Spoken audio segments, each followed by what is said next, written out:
नमस्कार साथियों, स्वागत है आप सभी का आप ही के अपने YouTube channel GK selection point Ramesh मोंड में।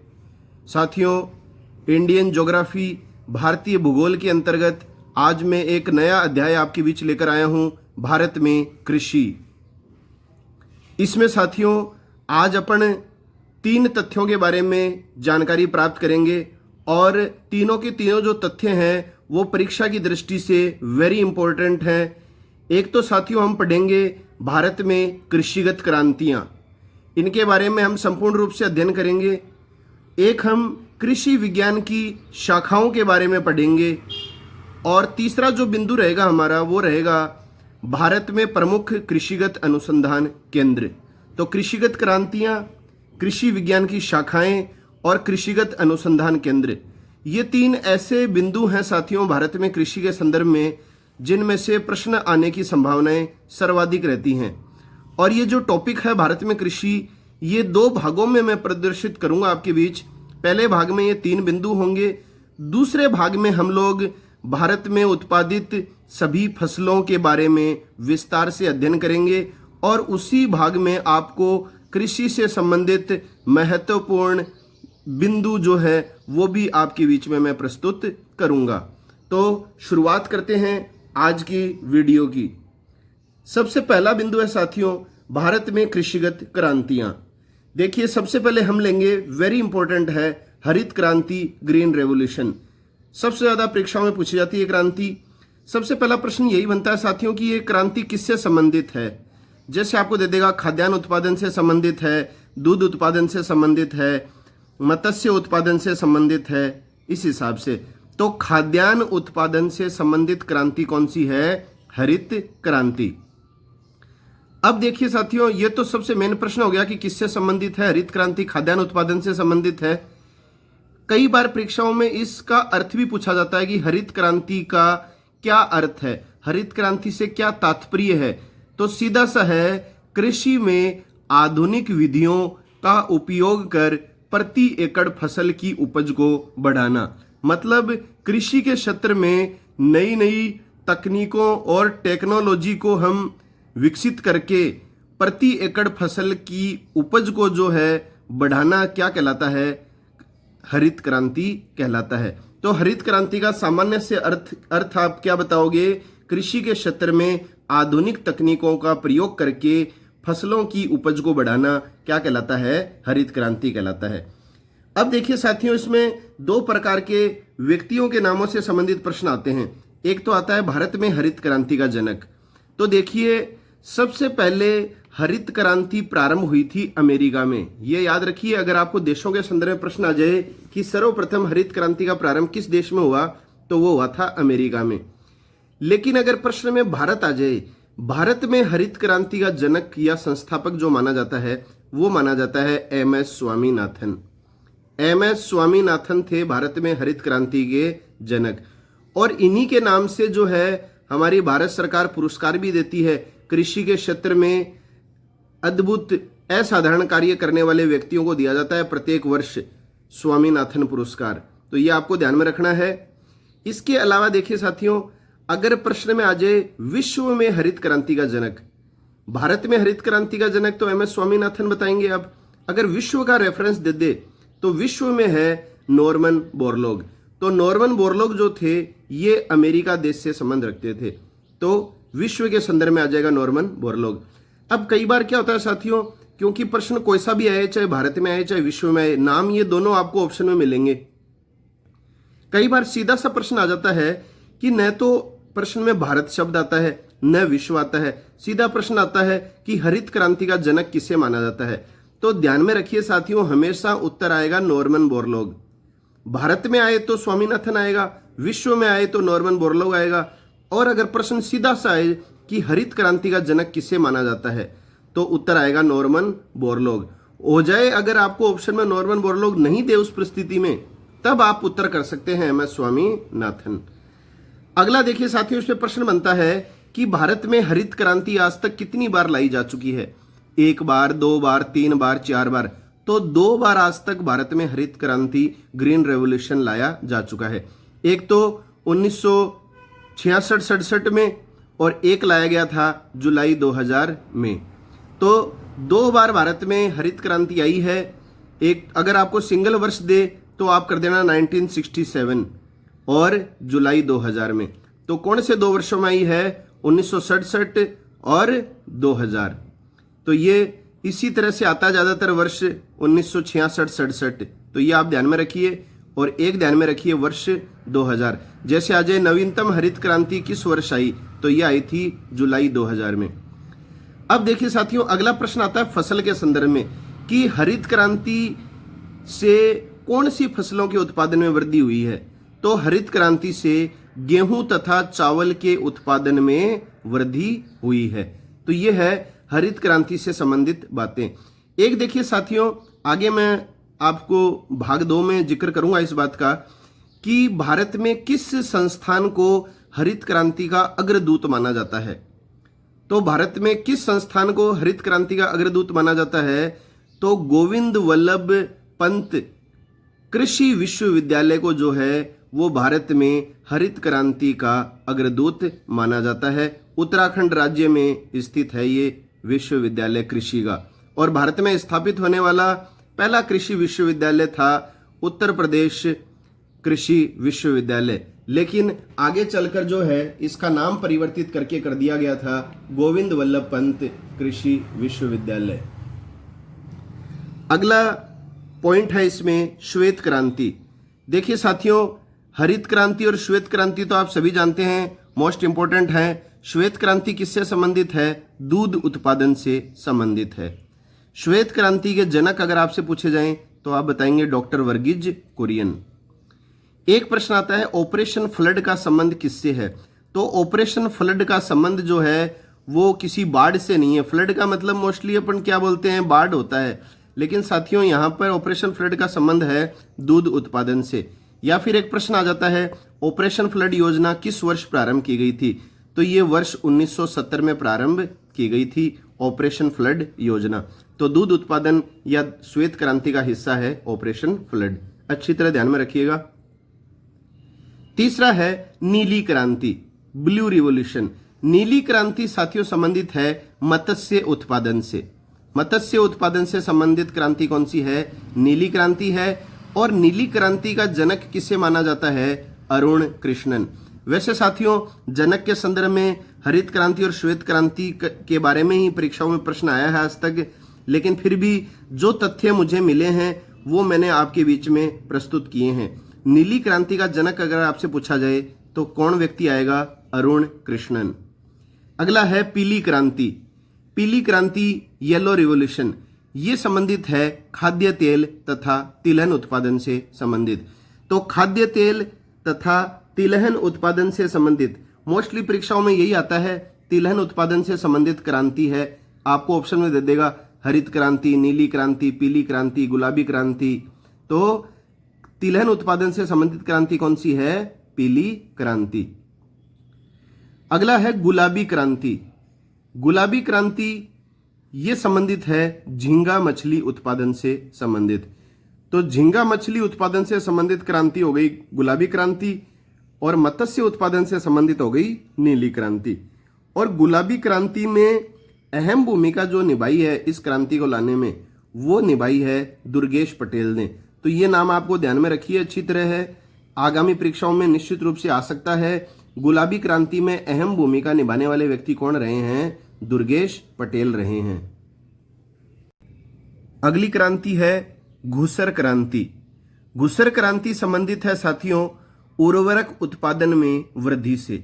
उर्वरक उत्पादन में वृद्धि से संबंधित जो क्रांति है वो है घुसर क्रांति। ये भी इंपॉर्टेंट है, 1-2 बार परीक्षाओं में आ चुकी है। और इस घुसर क्रांति का अन्य नाम जैसे परीक्षा में आ जाता है कई बार, तो वो है स्लेटी क्रांति। तो ध्यान में रखिएगा, घुसर क्रांति उर्वरक उत्पादन में वृद्धि से संबंधित है। और घुसर क्रांति को किस अन्य नाम से जाना जाता है? तो स्लेटी क्रांति के नाम से भी जाना जाता है। तो साथियों रंगों के नामों से ही होती है सारी, ये आप विशेष रूप से ध्यान में रखिए। एक है काली क्रांति, ब्लैक रिवॉल्यूशन। काली क्रांति किससे संबंधित है? आप जानते भी होंगे, पेट्रोलियम या खनिज तेलों के उत्पादन से संबंधित क्रांति है काली क्रांति। तो पेट्रोलियम और खनिज तेलों के उत्पादन से संबंधित क्रांति कौन सी है? काली क्रांति। अगला है रजत क्रांति। रजत क्रांति किससे संबंधित है? रजत माने सिल्वर, तो सिल्वर रिवॉल्यूशन ये है अंडा उत्पादन से संबंधित क्रांति। आपको केवल इतना ध्यान में रखना है कि अंडा उत्पादन से संबंधित क्रांति कौन सी है? रजत क्रांति है। अगला है सुनहरी क्रांति। सुनहरी क्रांति जो है वो है बागवानी उत्पादन से संबंधित। तो मैंने ये अंडरलाइन कर रखे हैं, ये शब्द आपको ध्यान में करने हैं। केवल बागवानी शब्द आ जाएगा, वहां क्या आ जाएगा? सुनहरी क्रांति। अगला है साथियों इंद्रधनुषी क्रांति। तो साथियों ये किसी विशेष पर्टिकुलर किसी फसल से संबंधित नहीं है, किसी वस्तु विशेष से संबंधित नहीं है। सभी क्रांतियां जितनी भी आज तक लाई गई हैं भारत में, सभी क्रांतियों को एक साथ लेकर चलने से संबंधित है ये। तो सभी क्रांतियों को एक साथ लेकर चलने वाली क्रांति कौन सी है? इंद्रधनुषी क्रांति। अगला है लाल क्रांति। लाल क्रांति संबंधित है मांस तथा टमाटर उत्पादन से संबंधित। तो मांस तथा टमाटर से संबंधित क्रांति कौन सी हो गई? लाल क्रांति। अगला है बादामी क्रांति। बादामी क्रांति किससे संबंधित है? मसाला उत्पादन से। तो मसाले उत्पादन से संबंधित क्रांति कौन सी हो गई? बादामी क्रांति। आज का जो अपना प्रश्न है इस वीडियो का, वो प्रश्न यहीं से उत्पन्न हो रहा है साथियों। आपको बताना है भारत का मसाला उत्पादक राज्य, भारत का सर्वाधिक मसाला उत्पादक राज्य कौन सा है? याद कर लीजिए अच्छी तरह से। अगला प्रश्न है ग्रीन गोल्ड क्रांति। ग्रीन गोल्ड क्रांति जो है उसका संबंध चाय उत्पादन से है। ग्रीन गोल्ड क्रांति का संबंध है चाय उत्पादन से। ऐसी है व्हाइट गोल्ड क्रांति। व्हाइट गोल्ड क्रांति का संबंध है कपास उत्पादन से संबंधित, सफेद सोना। तो व्हाइट गोल्ड क्रांति किससे संबंधित है? कपास उत्पादन से संबंधित है। अगला है अमृत क्रांति। अमृत क्रांति साथियों संबंधित है नदी जोड़ो परियोजनाओं से। नदी जोड़ो परियोजनाओं से संबंधित क्रांति कौन सी है? अमृत कृषि। अगला है मूक क्रांति। तो मैं से ही मूक और मैं से ही मोटे अनाज, मोटे अनाजों से संबंधित जो क्रांति है वो है मूक क्रांति।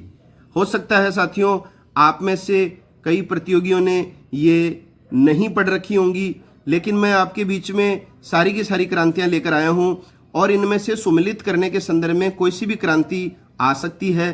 तो आपका प्रश्न किसी हाल में गलत नहीं हो, इसलिए मैं ये क्रांतियां आपके बीच प्रदर्शित कर रहा हूं। अगला है खाकी क्रांति। खाकी क्रांति का संबंध है चमड़ा उत्पादन से। चमड़ा उत्पादन से संबंधित क्रांति है खाकी क्रांति। अगला है गंगा क्रांति। गंगा क्रांति किससे संबंधित है साथियों? भ्रष्टाचार के विरुद्ध सदाचारी भावना उत्पन्न करने से संबंधित क्रांति है। तो भ्रष्टाचार के विरुद्ध सदाचारी भावना उत्पन्न करने से संबंधित क्रांति है गंगा क्रांति। अगला है सेफ्रॉन क्रांति। सेफ्रॉन क्रांति का संबंध है केसर उत्पादन से। तो केसर उत्पादन से संबंधित क्रांति कौन सी है? सेफ्रॉन क्रांति। अगली क्रांति है खाद्य श्रृंखला क्रांति। देखिए साथियों खाद्य श्रृंखला क्रांति किससे संबंधित है? ये संबंधित है भारतीय कृषकों की आमदनी 2020 तक दुगुना करने से संबंधित। तो भारतीय किसानों की आमदनी 2020 तक दुगुना करने से संबंधित जो क्रांति है वो कौन सी क्रांति आप बताएंगे? खाद्य श्रृंखला क्रांति। तो ये हमने पढ़ी हैं प्रमुख क्रांतियां, और निश्चित रूप से अगर क्रांतियों से संबंधित प्रश्न आ गया साथियों तो आपका गलत नहीं होगा। इसमें आप विशेष रूप से ध्यान में रखिए हरित क्रांति के बारे में। हरित क्रांति के भारत में जनक, विश्व में जनक, हरित क्रांतियों से कौन सी फसल के उत्पादन में वृद्धि हुई, श्वेत क्रांति का जनक कौन था, नीली क्रांति किससे संबंधित है, तिलहन उत्पादन से संबंधित क्रांति कौन सी है, दुर्गेश पटेल का संबंध कौन सी क्रांति से रहा है, एक पेट्रोलियम और खनिज तेलों के उत्पादन से संबंधित क्रांति कौन सी है, अंडा उत्पादन से संबंधित क्रांति कौन सी है, सभी क्रांतियों को एक साथ लेकर चलने वाली क्रांति कौन सी है, नदी जोड़ो परियोजना संबंधित क्रांति कौन सी है, और इसके अलावा भारतीय कृषकों की आमदनी 2020 तक दुगुना करने से संबंधित क्रांतियां कौन कौन सी हैं। तो ये आपको विशेष प्रश्न विशेष ध्यान में रखने हैं। और बाकी साथियों, ये 20 क्रांतियां मैंने आपके सामने लिखी हैं, आप सभी याद कर लीजिए, निश्चित रूप से इनमें से प्रश्न आएगा। दूसरा जो पॉइंट है वो है कृषि विज्ञान की शाखाएं। अब देखिए साथियों, इसमें क्या होता है, ये सारे के सारे कल्चर हैं कृषि विज्ञान से संबंधित। इसको ज़्यादातर आप सुमेलित करने के रूप में लीजिए, सुमेलित करने के संदर्भ में ज़्यादातर पूछे जाते हैं, या फिर आपको इधर दे देगा कृषि विज्ञान और इधर दे देगा किससे संबंधित है, तो कौन सा असंगत है वैसा भी आ सकता है। तो देखिए, अपन बात करते हैं सभी की। सबसे पहला है एपी कल्चर। एपी कल्चर जो है वो मधुमक्खी पालन से संबंधित है। तो इसमें प्रश्न ऐसे भी आ सकता है, मधुमक्खी पालन से संबंधित कृषि विज्ञान की शाखा क्या कहलाती है, या मधुमक्खी पालन से संबंधित है, तो क्या उत्तर आएगा, एपी कल्चर। अगला है सेरी कल्चर। सेरी कल्चर जो है वो संबंधित है रेशम कीट पालन से। रेशम कीटों के पालन से संबंधित जो है वो है सेरी कल्चर। अगला है हॉर्टिकल्चर। हॉर्टिकल्चर जो है वो पुष्प तथा फल देने वाले पौधों का अध्ययन करने से संबंधित है। तो फूलों तथा फल देने वाले पौधों का अध्ययन करने से संबंधित विज्ञान की शाखा क्या कहलाती है, हॉर्टिकल्चर कहलाती है। अगला है फ्लोरिकल्चर। फ्लोरिकल्चर में तो आपको वैसे ही पता चल जाएगा फूल, तो फूलों का उत्पादन करने से संबंधित है फ्लोरिकल्चर। अगला है पोमोकल्चर। पोमोकल्चर संबंधित है साथियों फलों के उत्पादन से। फलों के उत्पादन से संबंधित है पोमोकल्चर। फूलों के उत्पादन से संबंधित है फ्लोरिकल्चर। और पुष्प व फल देने वाले पौधों का अध्ययन करने से संबंधित है हॉर्टिकल्चर। इस तरह से तुलनात्मक रूप से आप याद कीजिए। PC culture. पीसी कल्चर है मछली पालन से संबंधित। वहां हमने मछली पालन से संबंधित क्रांति पढ़ी थी, आपको याद होगा, नीली क्रांति। और नीली क्रांति के जनक कौन है, अरुण कृष्णन। अगला है विटीकल्चर। विटीकल्चर है अंगूर की खेती से संबंधित। अगला है ओलेरी कल्चर। ओलेरी कल्चर है सब्जियों के उत्पादन से संबंधित। अगला है वोर्मी कल्चर। वोर्मी कल्चर है केंचुआ पालन से संबंधित। तो केंचुआ पालन से संबंधित क्या है, वोर्मी कल्चर है। अगला है आर्बोरी कल्चर। आर्बोरी कल्चर का संबंध विज्ञान की किस शाखा से है, वृक्षों व झाड़ियों की कृषि से संबंधित जो विज्ञान की शाखा है वो कहलाती है आर्बोरी कल्चर। अगला है पेडालॉजी। पेडालॉजी क्या है, तो ये भी इंपॉर्टेंट है, कई बार परीक्षाओं में आता है। मृदा संबंधी कारकों के अध्ययन से संबंधित विज्ञान की शाखा क्या कहलाती है, पेडालॉजी में आप ध्यान में रखिए, मृदा या मिट्टी। अब देखिए साथियों, इसमें 3-4 जो मोस्ट इंपॉर्टेंट आपको ध्यान में रखने हैं। एक तो एपी कल्चर आप अच्छी तरह ध्यान में रखिए, मधुमक्खी पालन। एक सेरीकल्चर मोस्ट इंपॉर्टेंट है। इसके अलावा एक पीसी कल्चर मछली पालन वाला ज्यादातर परीक्षाओं में पूछा जाता है। और एक विटीकल्चर जो अंगूर की खेती से संबंधित है। ये 4 आप विशेष रूप से ध्यान में रखिए। और साथियों, अगर वीडियो पसंद आ रहा है तो वीडियो को लाइक ज़रूर करें साथियों। लाइक करने से मेरा मनोबल बढ़ता है, मैं और अधिक कड़ी मेहनत के साथ आपके बीच तथ्य लाने का प्रयास करता हूं। और अधिक से अधिक अपने जानकार साथियों और व्हाट्सएप ग्रुप में वीडियो को शेयर करें। चैनल को सब्सक्राइब नहीं किया है साथियों तो चैनल को सब्सक्राइब कर लें, बेल आइकन को दबा लें ताकि मेरे द्वारा प्रदर्शित की जाने वाली वीडियोस के नोटिफिकेशन सबसे पहले आप तक पहुंच सकें। तीसरा बिंदु है साथियों अब प्रमुख राष्ट्रीय अनुसंधान केंद्र। तो हम कृषिगत क्रांतियां पढ़ चुके हैं, कृषि विज्ञान से संबंधित विभिन्न शाखाओं के बारे में पढ़ चुके हैं, और अब हम पढ़ेंगे प्रमुख राष्ट्रीय अनुसंधान केंद्र कृषि से जो संबंधित हैं। तो साथियों, ये 15 अनुसंधान केंद्र मैं आपके सामने प्रस्तुत करूंगा। ये आप अच्छी तरह पढ़ लीजिए, और इसमें महत्वपूर्ण भी हैं 6-7 जो आप और भी ज्यादा कंठस्थ याद कर लीजिए, इनसे बाहर प्रश्न नहीं बनेगा। तो अनुसंधान केंद्रों में सबसे पहला है, सबसे इंपॉर्टेंट साथियों, जो सबसे ज्यादा परीक्षाओं में पूछा जाता है, वो है भारतीय कृषि अनुसंधान संस्थान। तो भारतीय कृषि अनुसंधान संस्थान, या इसकी जगह साथियों परिषद भी आ जाता है कई बार। और वैसे अगर इंग्लिश में इसका नाम अपन लें, ICAR भी आता है कई बार, Indian council for agriculture research. तो ये काउंसिल है, काउंसिल है मतलब यहां पर आपको क्या लिखना चाहिए, परिषद। बाकी संस्थान आ जाए तो भी कोई गलत नहीं है।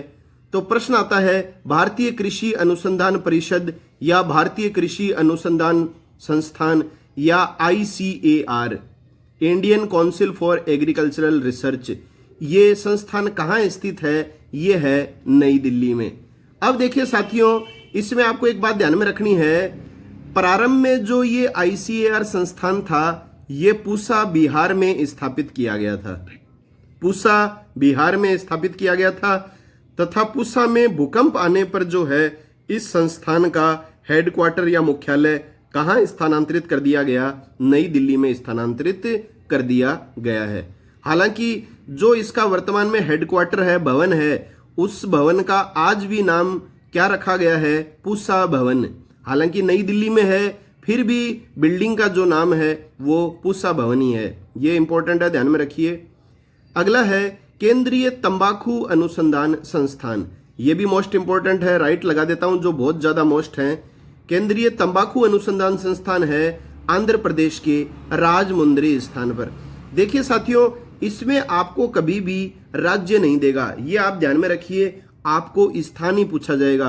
कई जो है बंधु ये सोच लेते हैं कि हमने राज्य याद कर लिया है, अब राजमुंद्री याद हो चाहे नहीं हो, आपको ये स्थान याद करना है। तंबाकू अनुसंधान केंद्र कहाँ है, राजमुंद्री में है, और राजमुंद्री स्थान कहाँ पर है, आंध्र प्रदेश राज्य में। अगला है केंद्रीय चावल अनुसंधान संस्थान, यह भी इंपॉर्टेंट है, यह है उड़ीसा के कटक स्थान पर। केंद्रीय चावल अनुसंधान संस्थान कहाँ स्थित है, कटक में स्थित है। अगला है भारतीय गन्ना अनुसंधान केंद्र, भारतीय गन्ना अनुसंधान केंद्र कहाँ पर है, उत्तर प्रदेश के लखनऊ स्थान पर। अगला है केंद्रीय आलू अनुसंधान केंद्र, तो आलू अनुसंधान केंद्र है हिमाचल प्रदेश की राजधानी शिमला में। अगला है भारतीय चीनी अनुसंधान संस्थान, भारतीय चीनी अनुसंधान संस्थान है उत्तर प्रदेश के कानपुर स्थान पर। अगला है भारतीय दाल या आ जाएगा अंग्रेजी नाम पल्स अनुसंधान संस्थान, तो भारतीय पल्स अनुसंधान संस्थान या भारतीय दाल अनुसंधान संस्थान एक ही बात है, ये है उत्तर प्रदेश के कानपुर स्थान पर। तो कानपुर में जो है साथियों वो दो हैं, आप अच्छी तरह ध्यान में रख लेना, एक तो चीनी अनुसंधान केंद्र भी कानपुर में है और एक दाल अनुसंधान संस्थान ये भी कहां पर है, कानपुर में है। अगला है राष्ट्रीय डेयरी अनुसंधान संस्थान, ये इंपॉर्टेंट है, ये है हरियाणा के करनाल स्थान पर, डेयरी अनुसंधान संस्थान करनाल हरियाणा। केंद्रीय चर्म या चमड़ा अनुसंधान संस्थान, ये है चेन्नई तमिलनाडु में। चमड़ा अनुसंधान केंद्र तो जैसे चमड़ा जैसे ही चेन्नई। अगला है केंद्रीय ड्रग रिसर्च इंस्टीट्यूट या केंद्रीय ड्रग अनुसंधान संस्थान, ये है उत्तर प्रदेश के लखनऊ स्थान पर। इससे पहले हमने लखनऊ में क्या पढ़ा था, भारतीय गन्ना अनुसंधान केंद्र। भारतीय गन्ना अनुसंधान केंद्र भी कहाँ है साथियों, तो वो भी है लखनऊ में, और ड्रग रिसर्च इंस्टीट्यूट जो है वो भी है लखनऊ में। अगला है शुगर कैन ब्रीडिंग इंस्टीट्यूट, ये नाम यही हिंदी नाम है, यही अंग्रेजी नाम है, इसका अनुवाद न करना आप। शुगर कैन गन्ना ब्रीडिंग इंस्टीट्यूट, तो गन्ना प्रजनन अनुसंधान केंद्र। अगर इस तरह से प्रश्न आ जाए तो भी कोई दिक्कत नहीं है, क्योंकि भारतीय गन्ना अनुसंधान केंद्र तो लखनऊ उत्तर प्रदेश में है, लेकिन गन्ना प्रजनन अनुसंधान केंद्र आ जाए तो ये है तमिलनाडु के कोयम्बटूर स्थान पर। अगला है केंद्रीय जूट तकनीकी अनुसंधान संस्थान, यह इंपॉर्टेंट है, केंद्रीय जूट तकनीकी अनुसंधान केंद्र है कोलकाता पश्चिम बंगाल में। अगला है राष्ट्रीय वनस्पति अनुसंधान संस्थान, तो राष्ट्रीय वनस्पति अनुसंधान संस्थान भी है लखनऊ उत्तर प्रदेश में। राष्ट्रीय पर्यावरण प्रौद्योगिकी संस्थान, पर्यावरण प्रौद्योगिकी संस्थान भी कहां पर है, लखनऊ उत्तर प्रदेश में। और लास्ट है भारतीय पर्यावरण व पारिस्थितिकीय संस्थान, पर्यावरण व पारिस्थितिकी संस्थान या विषय ध्यान में रख लेना, ये भी कहाँ है, नई दिल्ली में है। तो देखिए साथियों, इसमें मोस्ट इंपोर्टेंट है भारतीय कृषि अनुसंधान संस्थान नई दिल्ली वाला, एक केंद्रीय तंबाकू अनुसंधान केंद्र राजमुंद्री, ये इंपॉर्टेंट है। चावल अनुसंधान केंद्र जो है वो कटक उड़ीसा में है। इसके अलावा गन्ने के संदर्भ में 2 चीजें हैं। भारतीय गन्ना अनुसंधान केंद्र पूछे तो लखनऊ आ जाएगा, और शुगर कैन ब्रीडिंग इंस्टीट्यूट पूछे तो कोयम्बटूर आ जाएगा, तमिलनाडु। इसी तरह से आलू का जो है, आलू शिमला में है, चीनी वाला जो है वो कानपुर में है। चीनी और दाल अपन साथ में बोलते हैं ना, चीनी और दाल, चीनी दाल, तो चीनी दाल के दोनों जो संस्थान है वो कानपुर उत्तर प्रदेश में है। डेयरी वाला इंपॉर्टेंट है ही।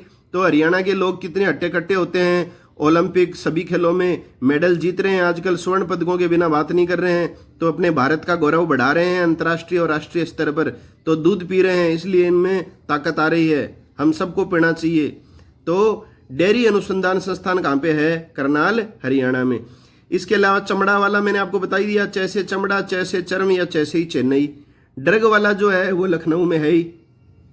जूट, भारत में सर्वाधिक जूट या पटसन, इसको हिंदी में बोलते हैं पटसन, जूट उत्पादक राज्य पश्चिम बंगाल है। अगले वीडियो में बात करेंगे सारी फसलों की विस्तार से, महत्वपूर्ण बिंदु भी बताएंगे कृषि से संबंधित जितने भी बनते हैं। तो जूट तकनीकी अनुसंधान केंद्र कहाँ हो जाएगा? कोलकाता में हो जाएगा। इसके अलावा वनस्पति अनुसंधान संस्थान, पर्यावरण प्रौद्योगिकी संस्थान, ये दोनों लखनऊ में हैं। और पर्यावरण व पारिस्थितिकी संस्थान मतलब Indian environment and ecology institute, ये है नई दिल्ली में। तो साथियों, ये था आज का अपना वीडियो भारत में कृषि, जिसके अंतर्गत हमने कृषिगत क्रांतियां, कृषि विज्ञान की शाखाएं और प्रमुख कृषिगत राष्ट्रीय अनुसंधान केंद्रों के बारे में विस्तार से जानकारी प्राप्त की है। साथियों, कल का जो प्रश्न पूछा गया था उसका सही जवाब दिया है विनोद प्रजापत जी ने। बहुत बहुत बधाई हो विनोद जी को। और आज का जो प्रश्न पूछा गया है वो आपको अच्छी तरह ध्यान में है। उसका जवाब जो भी साथी देगा, उसका जवाब देने वाले विद्यार्थी प्रतियोगी का नाम अगले वीडियो में मैं बोलूँगा। और साथियों, अगर आपको ये वीडियो पसंद आया है तो वीडियो को लाइक करें, अधिक से अधिक शेयर करें, और चैनल को सब्सक्राइब नहीं किया है तो चैनल को सब्सक्राइब कर लें, बेल आइकन को दबा दें ताकि मेरे द्वारा प्रदर्शित वीडियोस के नोटिफिकेशन सबसे पहले आप तक पहुंच सकें। तो मिलते हैं इसी अध्याय के भाग 2 के साथ। तब तक के लिए जय हिंद, जय भारत।